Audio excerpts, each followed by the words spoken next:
She stood, gathered her papers from the witness table, moved to a chair against the wall without a word, without a glance, without any visible expression at all, while Senator Harlan Voss settled into the seat she had just vacated and adjusted the microphone as though he'd sat there 100 times before. The gallery watched. The cameras recorded. 2 sitting federal judges in the third row exchanged a look that lasted less than a second. What Harlan Voss saw was a woman who had moved out of his way. What he didn't know, Nadia Okonkwo had spent 23 years learning exactly when not to speak. This was one of those moments. And she had already done everything that needed to be done. 23 years earlier. This is where it started. The first time Nadia Okonkwo walked into a federal courtroom as a practicing attorney, she was 29 years old. Carrying a briefcase her mother had bought her at a discount store on the south side of Atlanta, and representing a man who had been offered a plea deal that would have meant 11 years for a crime the evidence did not support. The courtroom was in the Northern District of Georgia. Dark wood paneling and fluorescent lighting, and the particular smell of a building where consequential things happen to people who don't have much power over what happens to them. She had graduated second in her class at Howard University School of Law, clerked for a circuit judge who called her the best analytical mind he'd trained in 15 years, and turned down 4 firm offers to take a position with the Federal Public Defender's Office at $38,000 a year, because she believed, with the kind of belief that doesn't require an audience, that the gap between what the law promised and what it delivered to certain people was a problem she was specifically equipped to address. She believed this the way her father, a high school history teacher in Atlanta, had believed it about education, not as an abstraction, but as a daily obligation. Her client was acquitted. The prosecutor, a man 12 years her senior, who had introduced himself to her in the hallway as the one you'll be going up against today, with the tone of someone issuing a weather forecast, did not speak to her afterward. She filed that detail the way she filed everything, carefully in a mental ledger organized not by grievance, but by information. She would need to understand how certain people in certain rooms behaved. She was going to be in a lot of rooms. 23 years later, Nadia Okonkwo was the Deputy Chief Federal Public Defender for the 11th Circuit, had argued 17 cases before the United States Court of Appeals, had been cited by name in 4 published appellate opinions as counsel of exceptional preparation, and had been appointed to the American Bar Association's Federal Judiciary Evaluation Committee, the body that reviews and rates judicial nominees before their Senate confirmation hearings. She had been invited to testify at today's hearing because Judge Alicia Morrow, a nominee to the United States District Court for the Northern District of Georgia, had been her law school classmate. Her friend for 27 years, and one of the finest legal minds Nadia had spent her career watching go largely unrecognized. Today was, among other things, the day that changed. Senator Harlan Voss had served 3 terms representing a southeastern state that his family had effectively run, in one capacity or another, since his grandfather served in the state legislature in the 1950s. He had a law degree he had used for 2 years before entering politics, a record in the Senate that his staff described as pragmatically conservative, and a manner in hearings that operated on a single core assumption: that the people sitting across from him at the witness table needed something he controlled, and that this arrangement was natural and permanent. He had never been a particularly good attorney. He had been an exceptionally good politician, which are different skill sets that occasionally overlap and often don't. His name appeared on the marble wall of his state's Capitol building. His photograph hung in the county courthouse where his father had practiced law. He had inhabited power so long that he had stopped being able to distinguish it from himself. He arrived at the hearing room 11 minutes late, which he did reliably, and which his staff had long understood as a statement rather than a failure of scheduling. His aide carried his materials. His second aide carried his coffee. He moved through the gallery door with the particular momentum of a man who expects rooms to accommodate him.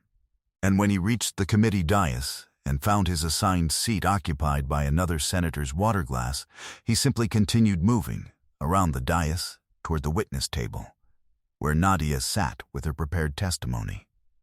Her notes organized in the precise manner of someone who has testified before federal bodies 14 times and understands that preparation is the only variable entirely within her control. He didn't look at her. He said something to his aide, loud enough for the front rows to hear, about the seating being arranged incorrectly and that they'd need to sort it out. Then he set his materials on the table beside her and waited. The room understood what was being asked. Or rather, what was not being asked. What was simply being assumed. Nadia looked at him for exactly 2 seconds. He did not look back. Then she gathered her papers, her water glass, her testimony binder, and moved to a chair along the wall. A chair without a microphone, without a nameplate, without any of the formal designation that marks a witness at a Senate hearing as someone who is there by official invitation and whose testimony the committee has formally requested. She sat. She set her papers in her lap. Her face was entirely composed. In the third row of the gallery, retired Circuit Judge Constance Webb, who had been Nadia's mentor, who had written one of her clerkship recommendations 24 years ago, and who had come today specifically to watch her testify, did not move, did not speak. She looked at Nadia. Then she looked at Harlan Voss arranging himself at the witness table. Then she reached into her bag and produced a small notebook. And she wrote something in it, and she did not put the notebook away. This is the detail that matters most. Remember it. Before going further, understand something about the room Nadia Okonkwo had just been moved to the wall of. The Senate Judiciary Committee hearing room in the Dirksen Senate Office Building is a specific kind of space. Dark wood.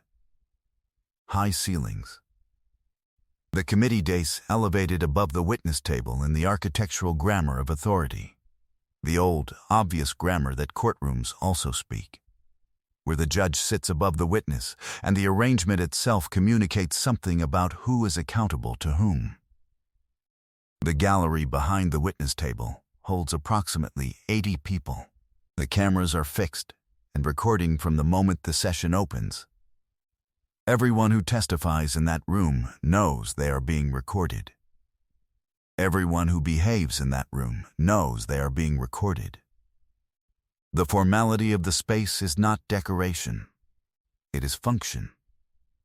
It communicates to every person present that what happens here is on the record.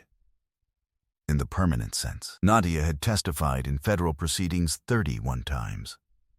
She understood the room. Without fail, every hearing Nadia had testified in followed the same choreography. Witnesses were escorted to the table. Their names were announced. The chair read their credentials into the record. The microphones were positioned.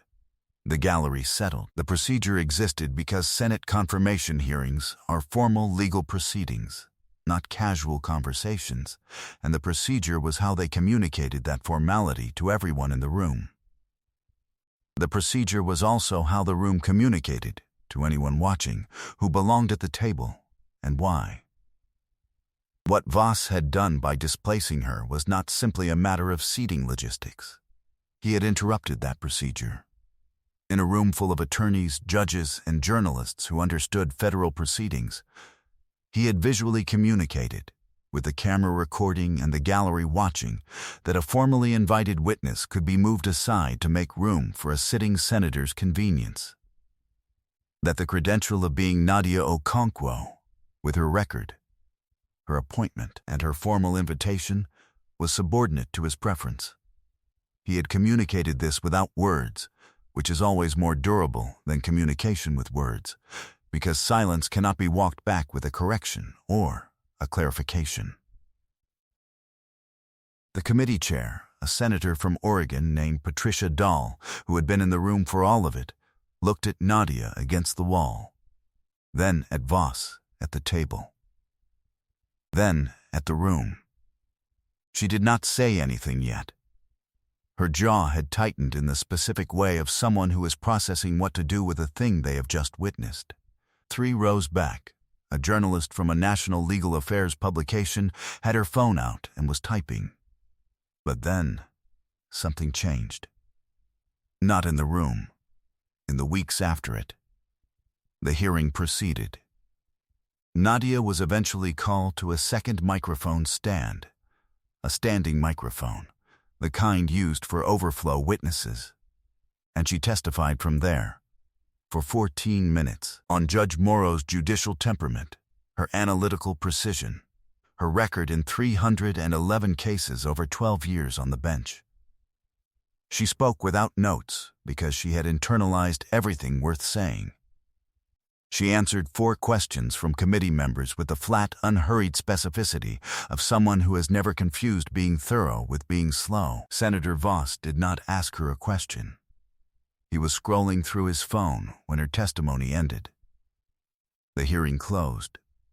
The gallery emptied. Nadia collected her materials from the wall chair and walked out through the main doors without stopping to speak to anyone. She had a flight back to Atlanta at 6:15. She made it. What she did not tell anyone that day, and would not discuss publicly for several months afterward, she was already 3 weeks into the final phase of a confidential advisory project she had been asked to complete for the Senate's opposing Judicial Appointments Working Group. The project had been initiated 8 months earlier, after her ABA committee work had come to the attention of 3 senior senators on the minority side who were trying to build a more rigorous independent review process for federal judicial nominees. They'd asked Nadia because of her evaluations. She had written 31 candidate assessments over 4 years on the ABA committee, and her assessments were known within the narrow world of people who read such things. For a quality that most evaluations lacked, they were honest about the difference between a nominee who was competent and a nominee who was exceptional. And they said so in language that could not be reread as something else. The working group had asked her to review the 6 federal judicial nominations currently pending in her circuit, including 3 that Harlan Voss had publicly advocated for in the past 18 months, and whose confirmation he had been working the committee to advance. They were not bad nominees. They were not exceptional ones either, and 2 of them had, in Nadia's analysis, records that raised questions she documented in 31 pages of confidential memoranda that she had delivered to the working group 6 days before the hearing. She had not known Voss would be in the room that day. She had known she would be. The morning after the hearing, the legal affairs journalist published a piece.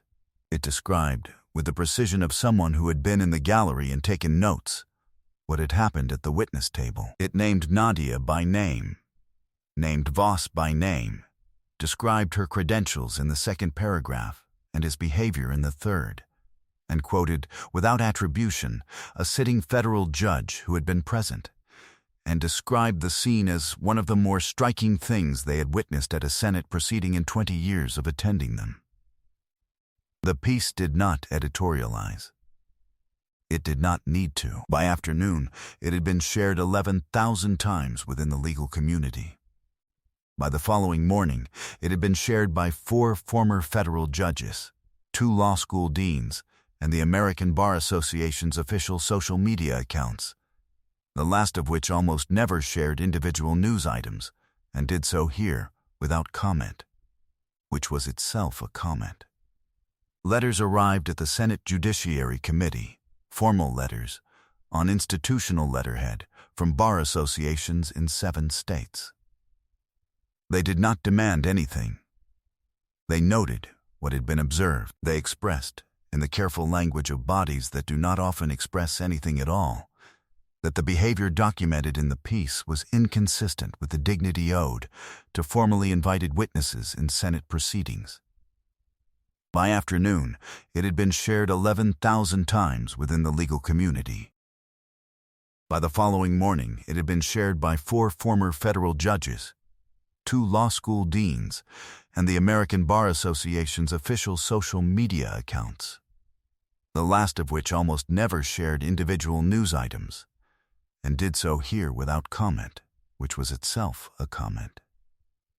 Letters arrived at the Senate Judiciary Committee, formal letters, on institutional letterhead from bar associations in 7 states. They did not demand anything.